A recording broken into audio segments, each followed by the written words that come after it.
বাবু সুস্থ আছে?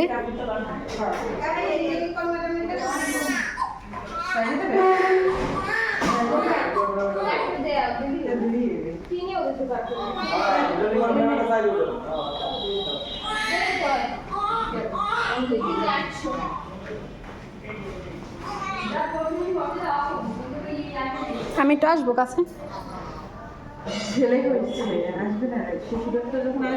ও আচ্ছা ঠিক আছে। শিশু ডাক্তার ভেতরে ছিল না?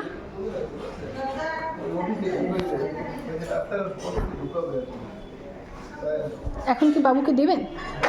পরে দেবেন? ও আচ্ছা ঠিক।